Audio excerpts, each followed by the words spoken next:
Hi everyone, I'm Marina from Frocks Frolics and I'm going to show you how to make this beautiful little dress.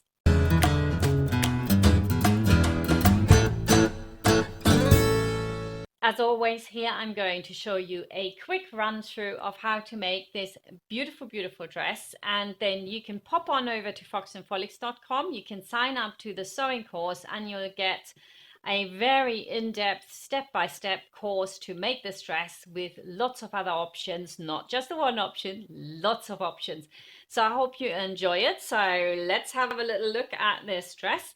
You've got a dress that either comes with these gorgeous little cap sleeves, or it can come with a puff sleeve. As you can see here, we've got a fantastic turn up. So we have the seam hidden in there, you know, a little bit of stitch in the ditch down here, and it's a beautiful finish. In the front, we have got pin tucks, which you can do or not do, just as you like. And in the center, you can put on lace if you like, or you can leave it plain. We have got a yoke that is either gathered or smooth at the waistline, and a really nice voluminous skirt. And on the back, you can put your buttons. You can use cam snaps or buttonholes. Buttonholes can actually go either in vertically or horizontally, because if you have a very big button, it just simply won't look very nice if you do them vertically. So you want them to go in horizontally. While you're at it, you can make a beautiful matching jacket. This is the Paris jacket. Here I've used a bound buttonhole, and I tell you, it's not as hard as it looks or as you think it might be. And the video for the Dakota crowd has a free video in it as well, which shows you exactly how to put this bound buttonhole in the easy way, the cheats way. It is simple, and sometimes, especially if you have a sewing machine that doesn't do buttonholes, well, this is actually better.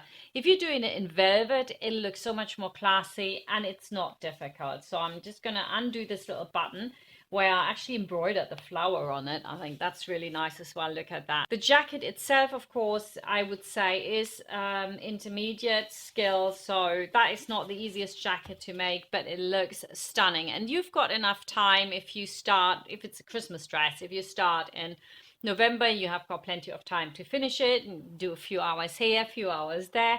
And if you're making this as a summer dress, here again with cap sleeves, you can also leave out the collar again and just have it as this beautiful neckline. I think it's very nice.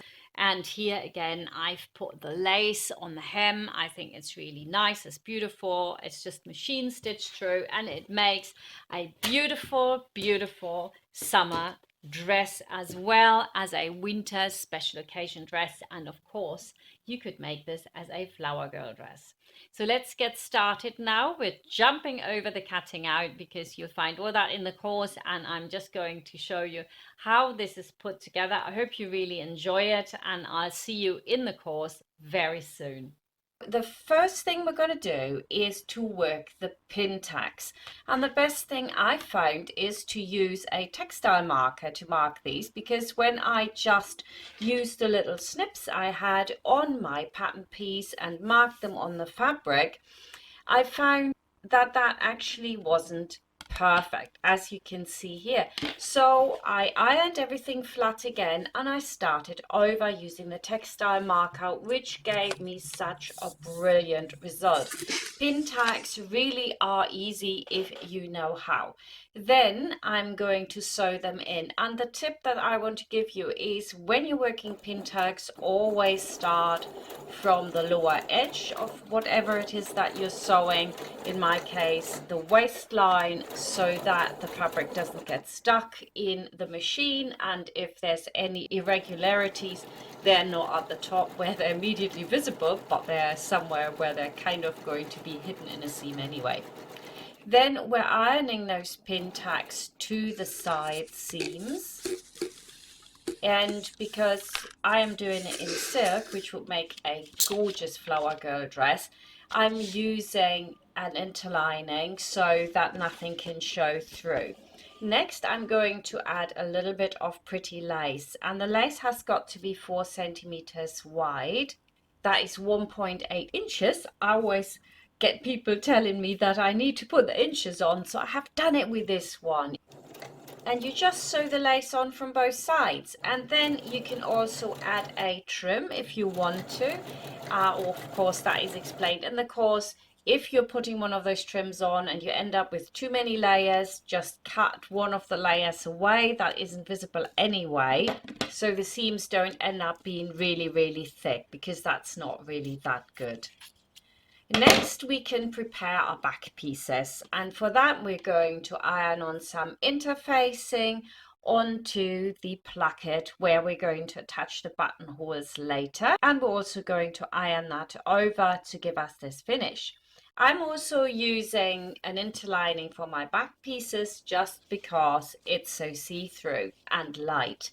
Next, we're going to close the shoulder seams, and we're doing that with a 1 centimeter seam allowance on the upper fabric and of course also on the lining. It's a really good habit.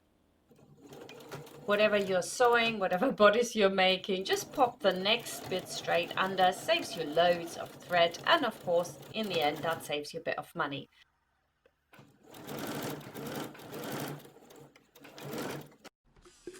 Iron your seams apart, and now we're ready to go on to the next step, which is to sew the integrated placket, which is folded over at the back, which makes of course the lining a little bit shorter. And some people, when they made my pattern, they said, oh, that's what they couldn't quite wrap their mind around. So if you are making something like this with a different pattern, this is how it goes. You sew the lining to the placket edge with a 1 centimeter seam allowance, and then we're going to iron that seam apart so it's nice and flat later. And then we can fold over the placket and see what a beautiful finish that gives you. And then we move on to do the neckline. I'm going to put some stay tape on in that area where we haven't got a straight grain. It's not completely straight and it can stretch in this, so we don't want that. We're also going to learn how to understitch the seam here to make sure none of the lining rolls out. First, you want to put the right sides together now. Always start putting the shoulder seams on top of each other, and then everything else will fall into place really. If you're in any doubt how to do this, just do the shoulder seams and then put it really flat on a table and pin all the rest. Also put the center fronts on top of each other. That will give you another indicator to make it all nice and flat. And then you can pin the stay tape at this point over the shoulders, which ensures that nothing can stretch. Or you can just do it while you're sewing it together. Sew the neckline together. I would use foot width or centimeter. It doesn't really matter, whatever you find is easiest.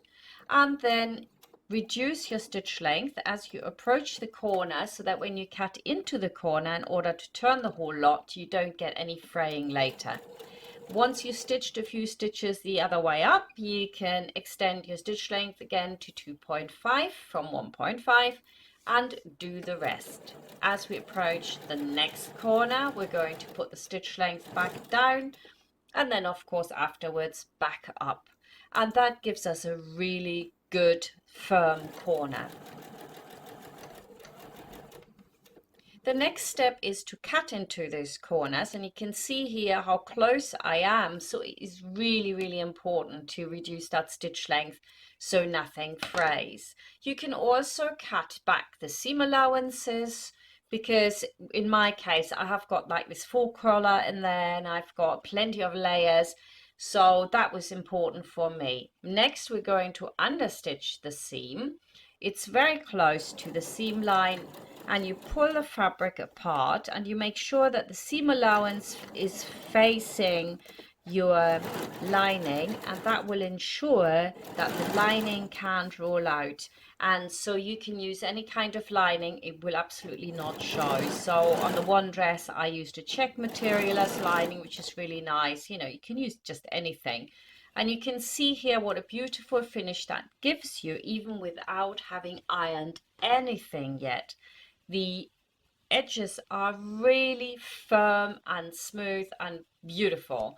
Now I'm going to iron the neckline, and if you've used polyester lace, please make sure you don't put the iron on there, because I'm ironing all of this with a lot of steam and very high heat, so I don't want it to melt.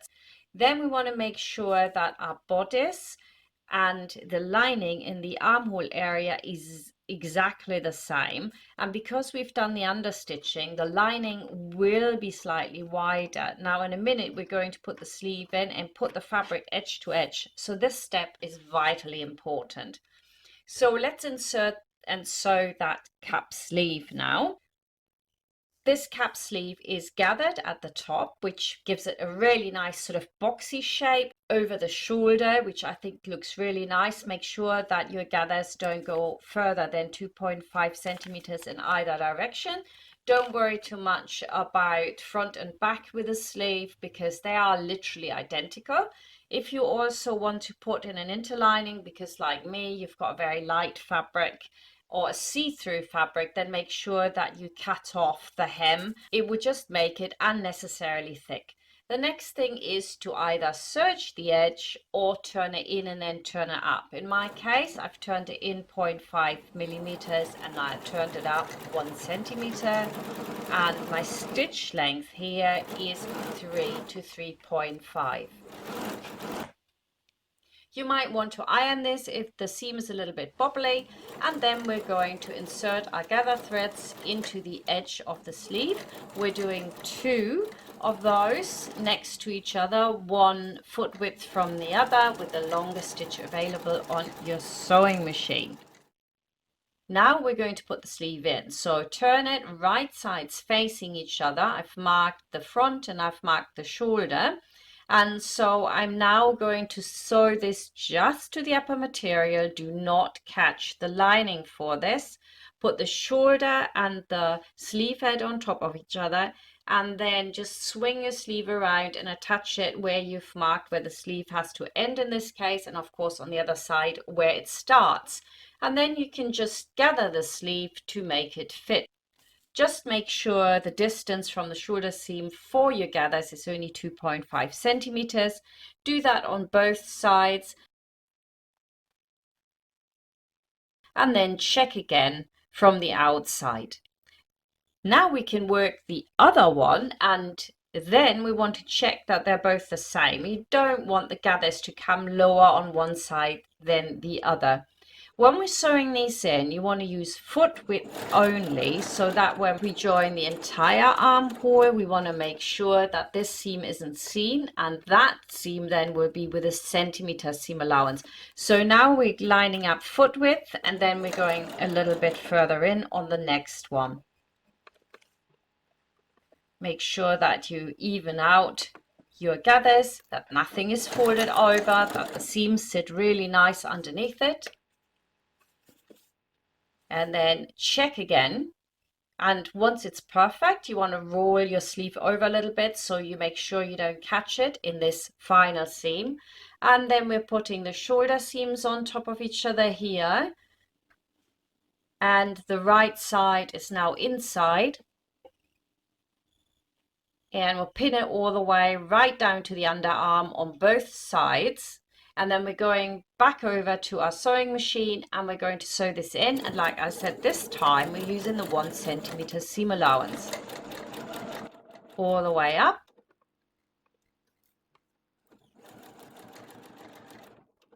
Just make sure that you don't catch the sleeve inside. Some people might find they might want to tack the sleeve down a little bit. It's not necessary, but you can do it. Then cut back the seam allowance. We're not snipping it. Make sure you don't snip it because you want a little bit of resistance so that your underarm doesn't stretch. Next, put a safety pin into the end of the back and then pull the end through the shoulder to the front. Make very sure you don't have any pins in there because that could ruin your piece, pull threads, etc. And as you can see in a second here, I actually left one of the pins in, which wasn't very clever, right? So, but no harm, no foul, nothing happened. I was lucky here, but do make sure that before you do this step, you actually remove all those pins. There we go. Now all I have to do is fiddle out all my edges. And it really does come out so perfect with this. Such a great method. And I hope you can take everything I show you here, not just for my patterns, but just generally for working a bodice. Next, we're going to do the understitching. So we're making sure that our lining here doesn't roll out. You want to do it just up to where your sleeve begins, and again you want to have the seam allowance facing into your lining, and then you stitch just to where the sleeve starts or a centimeter further in. Then you can iron it, and the ironing is super easy on this because the understitching really keeps everything in place. Beautiful. Now the next step is to close the side seams, and we're going to do that in one go, starting from the upper material all the way down to the lining. So you just find the underarm seam, put those on top of each other, and maybe secure it with a vertical pin, and then we pin it from the upper material all the way down to the lining. And the beauty of this method is that you can of course try this on your kid now, and if it's a little bit too tight, well, you can let out some.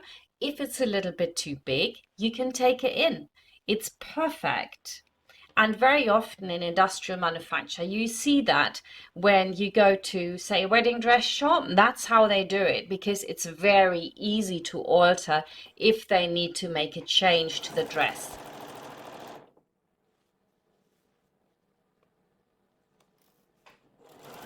And once that's sewn together, we snip the underarm seam, and then we can go over to the ironing board and iron first the one side, take it off, flip it over, do the other side, and bob's your uncle, it's done. You also want to iron the whole thing when it's together, so you have a really nice neat edge here and none of your seam allowances are folding under or over or something. Now we can do the skirt. Now check needs to be put together so that the pattern continues and that you don't have two of the same together. And I get that when I put two of my little checks next to each other which are the same. Then we're sewing it together, and then we overlock the seam,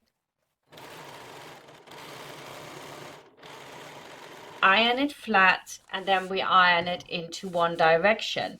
If you're doing your yoke without having the seams opened up, then certainly you will want to iron these seams towards the center front and the yoke towards the center back. You can also at this point do your hem. You can put a bit of lace in, or you can do what I did for this dress. You can just simply turn it up. So I serged around the edge and then I just turned it up. Now you've got two ways to do this. Of course, you can do it with a sewing machine, but when you do it with a sewing machine, you need to make very sure that your hem actually reaches a little bit further as to the point where you're stitching it on.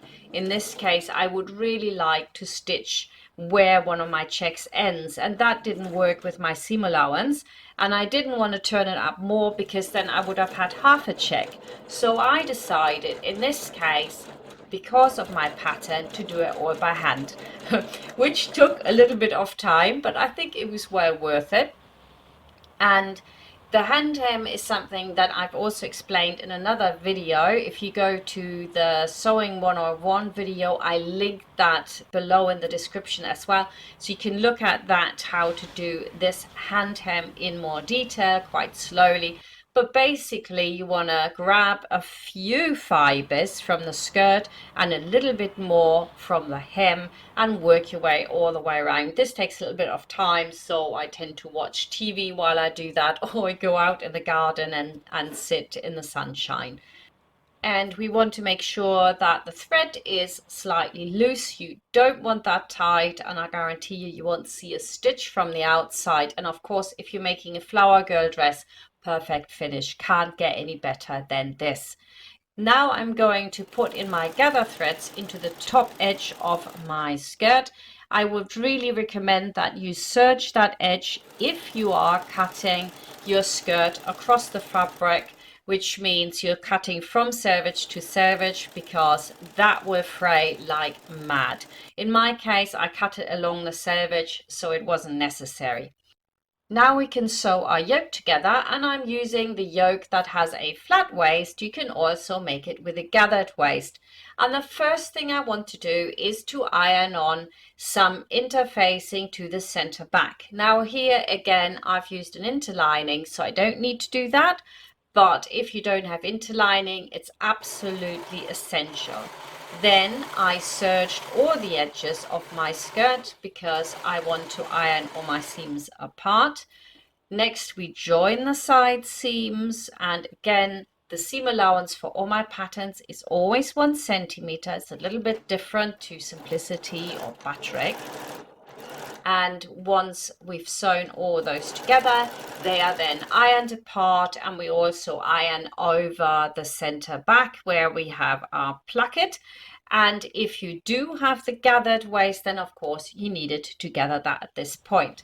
Now I'm going to mark the center front, and then I can put my skirt and my yoke together. Now I would really recommend to you that you don't do what I did here. I lined up the center front with it, and really that's a bit harsh because where you start your gathers, you'll always have a little bit where it's a tiny bit flat.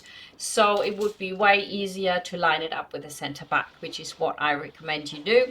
And then you also put the side seams on top of each other, and your next step is then to simply gather your skirt until it fits onto your yoke. Secure the threads by wrapping the threads around a vertical pin in the figure of 8. And once that's done, everything looks perfect. We go over to the sewing machine and we sew the skirt in. Adjust your gathers if you need to, and then making absolutely sure that all the pins are removed, we serge the edge.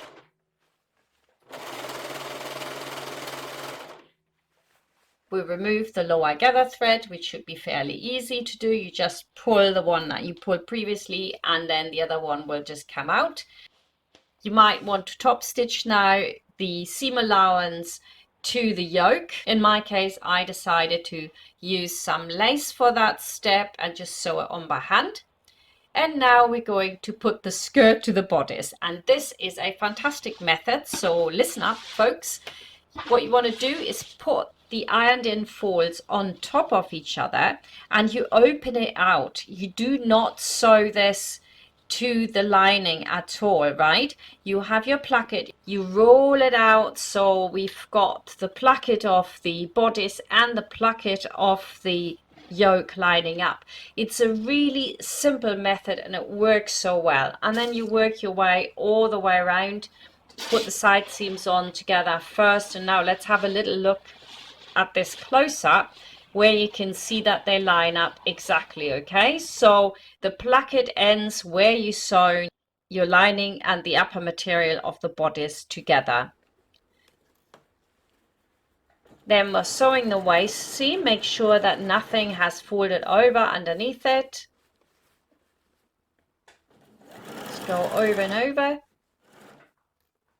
And I really hope that whatever bodice you're making, it doesn't just have to be my patterns, that you learn something here that will help you make stuff, because once you know how, it's really so simple. Next, you want to take that seam and iron it into the bodice before we then hand stitch the lining to the bodice. The reason I'm doing it with hand stitching is really simple. Every time you add a seam to a garment, it makes that area less flexible, which I don't want in the waist. I do want it over the shoulders. I do want it where I don't want any stretch, but I don't want it in the waist because I want it to be comfortable. And that tiny little bit of give you get when you're doing it by hand, that's what I want. So I just turn in my seam allowance and pin it to the dress, and then I hand stitch it or slip stitch it, if you will, to the seam. And the way I do that is what I call like my tunneling. So I go under the seam allowance and then through the fold of the lining. And I keep doing that all the way around. What that does is that it looks like a machine hem. You can't see a thing and it's perfect. Now, finally, we're going to do the buttonholes. As you know, you can do them vertically or horizontally. With this dress, I'm just going to quickly explain to you how to do the vertical buttons. You can use cover buttons if you like, or bob standard buttons. All of this is described in detail in the course. But here's a good tip for you for putting in your buttons. You want to make sure that your button always starts 5 millimeters from the top edge and 5 millimeters from the edge of your placket. That's where the button needs to sit. Then if you move that pin here over, as you can see, to the center of the button, you know exactly where your buttonhole needs to start, right? And then at the lower end, I'm going up a little bit higher, which is especially important if you put your buttonholes in horizontally, because you don't want it to conflict with your seam allowance that you have in there. Now you're going to work out the distances between your buttons. So if you want 2 extra buttons in there, you need to divide the distance by 3, because you've got 3 distances, right? And then whatever that is, that's what you mark with the same distance to the edge of the placket. Okay, so if you do it on the yoke, you might find that optically the 2 buttons that are across the seam might look a bit odd, might look too close together. So I just move it down a weeny bit so that it will look perfect. Put your button into your buttonhole foot, choose the standard buttonhole. I am using the electronic quilt expression from Pfaff, which I think is really, really good if you want an electronic machine, and then do a sample buttonhole first. When you're sure that buttonhole is long enough, then you put your buttonholes in. In some machines like Janome, it makes the buttonhole longer than it needs to be. That is my experience anyway from being a school teacher. So I would definitely check. Then you want to place the needle down exactly in that point that you marked and put your buttonholes in. And afterwards fold the button over in half and then give it a little snip. Then we cut into one edge and then we cut into the other edge. And so we open up all our buttonholes. Next, we're going to sew the button on. Make sure that your placket overlaps evenly. And then I just go through the top edge of my buttonhole to sew my button on. And when you're sewing on a button, it's very important that the button has a little stem so that when you do up your buttonhole, the other fabric has somewhere to go and it doesn't pull the fabric down. That can look really unsightly. And then you repeat that step with all your buttons and voila, we're done. And there we go, Isabella is finished. And if you have sewn along with me already, give yourself a pat on the back. And if you're about to start, well then I would like to see what dress you've made when you're done. So share away on Instagram and on Facebook. Don't forget to hashtag us with Frocks and Frolics so that other people know where they can get this lovely pattern, because word of mouth is really how I can build my little business. And I thank you for being part of this again. And I see you soon for another course from Frocks and Frolics. Bye for now.